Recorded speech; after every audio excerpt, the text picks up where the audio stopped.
Masya Allah, pertanyaan yang cukup berat ini jemaah. Tentang kenapa penyesalan itu datangnya terlambat. Penyesalan itu datangnya terlambat karena kita tidak mengindahkan. Kita tidak mau menjalankan nasihat-nasihat. Udah dikasih tahu, ini nggak boleh, ini bahaya nih. Tapi kita tetap jalan. Sehingga tatkala engkau sudah lewat dan kau rasakan akibat perbuatanmu, kau akan menyesal. Maka diperintahkan kita untuk menuntut ilmu dan berhati-hati. Ketika mengambil tindakan, kita perlu berhati-hati.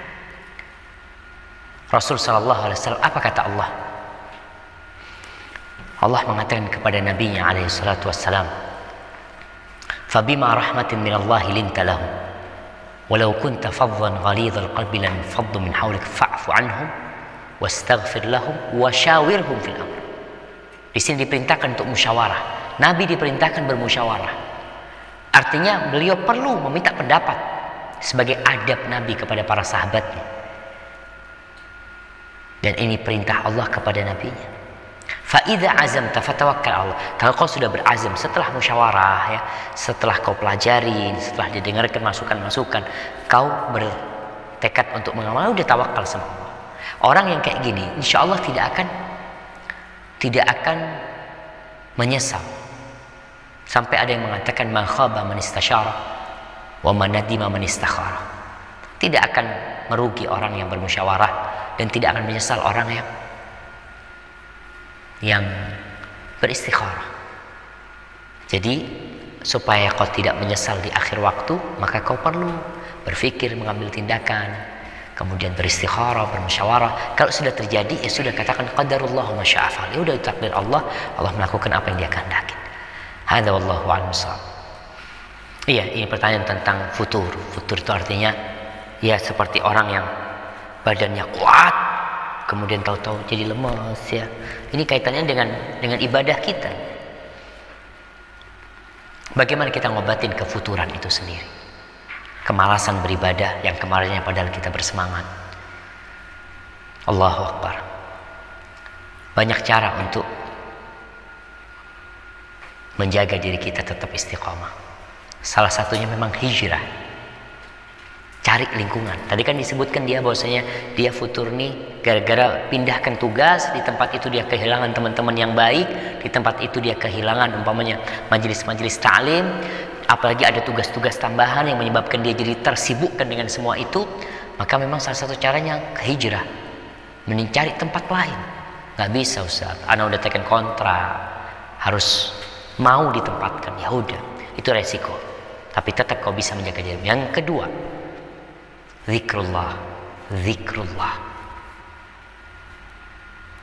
Nabi Yahya alaihissalam pernah memerintahkan kepada Bani Israel atas perintah Allah dengan 5 perkara. Salah satu perkara itu adalah wa amurukum bidzikrillah. Aku perintahkan kalian untuk senantiasa mengingat Allah.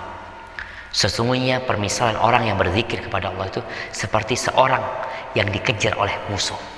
Dia lari, musuh itu terus mengejar dia. Kemudian ada benteng, dia masuk ke benteng itu dan selamat dari kejar musuh. Seperti itu orang yang berzikir kepada Allah. Maka kau perbanyak zikir. Dalam kondisi kerjaanmu, waktunya, ada waktu luang, udah lisanmu terus berzikir. Basahin dengan zikrullah. Kapan ada waktu zikrullah. Dan terima kondisimu. Artinya kau tidak perlu, andai katanya nggak perlu sudah. Itu membuka peluang setan, menyusahkanmu. Udah kau banyak berzikir kepada Allah. Dan terus sekarang alhamdulillah, dengan adanya media kau bisa terus ikut ta'lim. Dan seorang muslim seharusnya menjadi lentera dimanapun dia berada. Allah punya hikmah memindahkan engkau ke tempat itu. Mungkin kau harus menjadi pionir yang merubah, reformis yang merubah kondisi itu jadi lebih baik. Sehingga engkau dikirim untuk memberikan hidayah kepada orang-orang di sana. Maka husnudzon. Tentunya ketika engkau husnudzon kepada Allah, Allah pindah ke sini, kayaknya memang aku memiliki tugas yang lebih berat sehingga aku perlu merangkul teman-temanku. Di situ nggak pernah ke masjid sohib-sohibnya, jauh dari ketakwaan, kemaksiatan yang dilakukan. Kau nggak boleh berubah. Kau harus jadi pohon kurma yang terus memberikan manfaat kepada orang. Dan terus berzikir dan mengumpulkan kembali pasukan-pasukan yang cinta kepada Allah untuk bersama-sama menuju Allah Jalla Jalaluhu. Hadza wallahu a'lam bissawab. Nah, pertanyaan tentang orang yang sudah puasa Daud, apakah dia tidak perlu mengamalkan puasa-puasa sunnah yang lainnya? Rasulullah sallallahu alaihi wasallam ketika itu memberikan nasihat kepada Abdullah bin Amr bin As. Abdullah bin Amr bin As ini puasa terus. Kata Nabi alaihi salatu wasallam, udah kau cukup puasa 3 hari dalam sebulan. Dia ajarin puasa, umpamanya kau 2 hari berbuka, 1 hari puasa. Dia mengatakan aku lebih bisa, lebih kuat mengamalkan hal itu. Maka kata Nabi, udahlah kau berpuasalah sehari puasa, sehari berbuka. Sesungguhnya itu puasanya Nabi Daud dan itu puasa yang paling mulia. Terus apakah dia meninggalkan puasa-puasa sunnah yang lainnya? Tidak ada masalah dia menggabungkan dengan puasa Daud, puasa sunnah lainnya. Khususnya di hari-hari yang mulia. Kalau dia sebulan sudah biasa puasa sunnah, dia mungkin tidak perlu puasa Senin Kemis. Tapi kalau dia mau puasa Senin Kemis itu fadhal. Tapi cukup sebenarnya kau berpuasa Senin puasa, Selasa enggak, Rabu puasa, Kamis enggak. Nanti kau ketemu berpuasa pada hari Kamis. Kemudian ada hari-hari yang mulia seperti hari Arafah. Memang sekarang anak biasa puasa Senin Kamis semuanya, atau puasa Daud. Nanti pas hari Arafah kau paling tidak menjadikan hari Arafah itu puasa lagi pada hari itu. Memang kalau anak udah puasa hari Rabu, Ustaz, ya sudah kau puasa di tanggal 9. Karena itu memiliki keutamaan tersendiri. Artinya puasa Daud mulia secara umum, tapi ada hari-hari tertentu yang memiliki keutamaan tersendiri, maka kau puasa pada hari itu. Seperti hari Arafah, seperti hari Ashura, maka kau perbanyak, kau tetap berpuasa pada hari itu. Hadza wallahu a'lam bissawab. Nah, tentang doa, apakah kebanyakan berdoa itu riya? Riya sama siapa? Jadi ingat, riya itu artinya kita beramal untuk dilihat orang. Tapi kalau kau berdoa kepada Allah, kau banyak berdoa, itu pertanda kau butuh sama Allah. Engkau merasa dirimu lemah. Engkau merasa tidak bisa berbuat apa-apa kecuali dengan bantuan Allah. Maka dari itu Rasul sallallahu alaihi wasallam ketika menjelaskan bahwasanya yustajabu lil abdi ma lam yad'u bi itsmin wala qati'atir rahim. Allah akan kabulkan doa hamba selama dia tidak berdoa untuk dosa atau untuk memutuskan silaturahim. Allah akan kabulkan doanya dengan 1 dari 3 hal. Yang dia pinta, Allah kasih. Allah palingkan dari musibah atau petaka yang hendak menimpa dia. Yang ketiga, Allah kumpulkan doanya itu sebagai pahala buat dia pada hari kiamat nantinya. Ketika Rasul SAW mengatakan itu, sebagian sahabat mengatakan, idzan nukthir. Kalau gitu kita banyak-banyak berdoa. Allahu akbar, Allah akan kasih lebih banyak. Jadi orang yang banyak berdoa, yang terus berdoa, itu pertanda dia yakin dengan Robnya dan dia butuh dengan Tuhannya, dan ini sebuah kemuliaan. Jadi bukan riya. Dan jangan sampai kita riya. Memang riya itu artinya kita berdoa supaya dilihat, oh fulan doanya panjang, oh fulan doanya, kita dosa dan tidak akan dikabulkan doa yang tidak ikhlas lillahi ta'ala.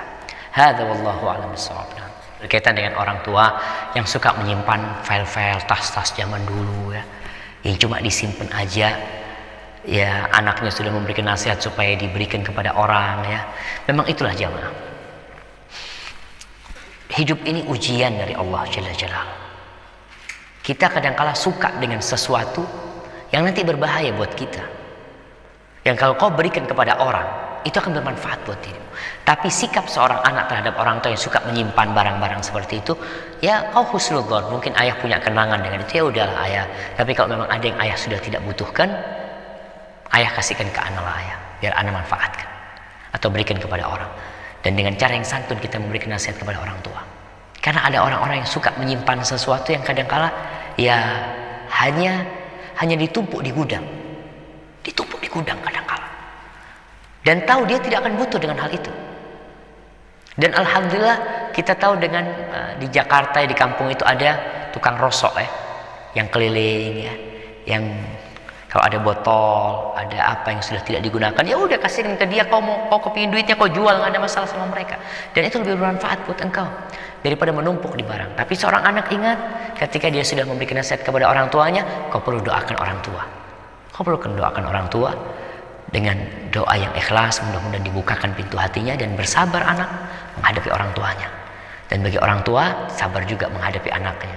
Kadang-kala anak-anak itu udah besar, udah berilmu ya. Kadang-kala kita nih ilmu kita ternyata kalah sama mereka. Sehingga orang tua perlu juga mendengar kadang-kala nasihat dari anaknya. Apabila itu benar kau terima, kau salah kau berikan arahan. Jangan sampai kita menjadi orang yang sombong. Orang yang sombong adalah yang menolak kebenaran dan meremehkan orang. Nabi Ibrahim alaihissalam ketika berdakwah mengajak ayahnya, itu diremehkan oleh ayahnya, bahkan hendak dirajam sama ayahnya.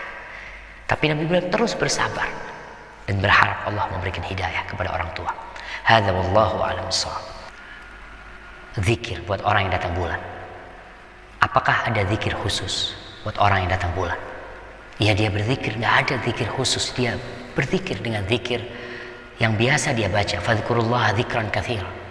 Allah perintahkan kepada kita untuk zikir banyak. Baca subhanallah walhamdulillah wala ilaha illallah Allahu akbar. Membaca la haula wala quwata illa billah. Baca doa-doa ya. Apa aja lisannya terus berzikir. Karena itu benteng yang menyelamatkan dia. Apalagi perempuan ketika datang bulan, kadang-kala dia lupa berzikir. Dia kan udah nggak sholat, dia nggak wudhu, nggak sholat, sehingga dia dalam kondisi seperti itu, gangguan setan itu akan lebih membahayakan untuk diri dia. Ini seorang ibu bertanya, bahwasanya dia dititipin harta sama orang tuanya. Kalau mati bapaknya nanti suruh wakafkan. Dalam kondisi dia melihat abangnya butuh. Abangnya kalau disebutkan tadi mungkin malas bekerja ya, dia hanya menunggu harta orang tua laku atau gimana. Kalau memang amanah dari orang tua itu wakaf, maka itu harus jadi wakaf. Ini amanah dari orang tua. Kalau orang tua masih hidup berarti itu amanah dijaga. Kemudian nanti ketika orang tua meninggal dunia, maka wakaf itu harus disalurkan, tidak boleh lebih dari 1/3 harta. Artinya kalau uang yang dititipkan itu umpamanya 100 juta. Harta warisan orang tua banyak, sampai 1 miliar umpamanya. Maka yang 100 juta itu wakaf sesuai dengan wasiat orang tua. Kalau dikatakan tadi abangnya umpamanya butuh duit itu, ya tinggal ngomong sama orang tua. Tapi itu amanah, ingat amanah harus dijaga. Dan kalau nanti meninggal dunia, kan ada warisan buat abangnya.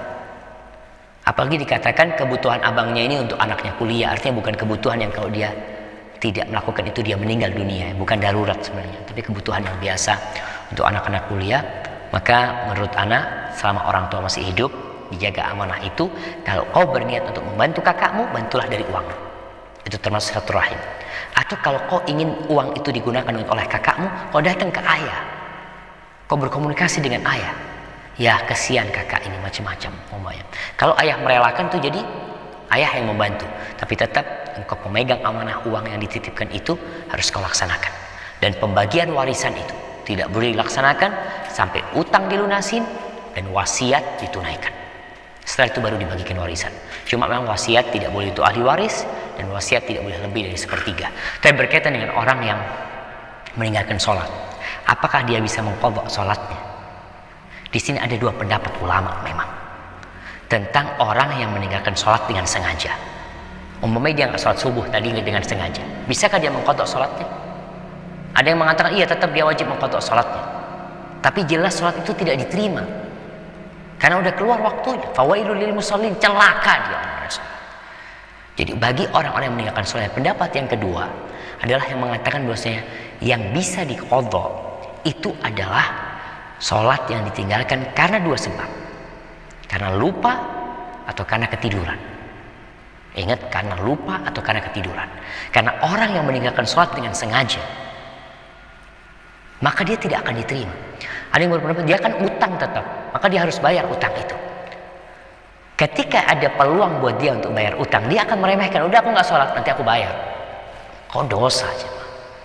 Maka ana berpendapat, ikut pendapat yang kedua yang mengatakan sholat yang bisa diqadha itu adalah sholat yang ditinggalkan karena lupa dan karena ketiduran. Bagaimana dengan orang yang dulunya tidak sholat? Ya udah, kau bertaubat kepada Allah dengan taubat dan nasuha. Kau perbanyak sholat sunnah, memohon ampun kepada Allah. Karena nanti pada hari kiamat, ketika dihisab, ingat yang pertama dihisab adalah sholat. Dan ketika sholatnya itu baik, semua amalannya baik.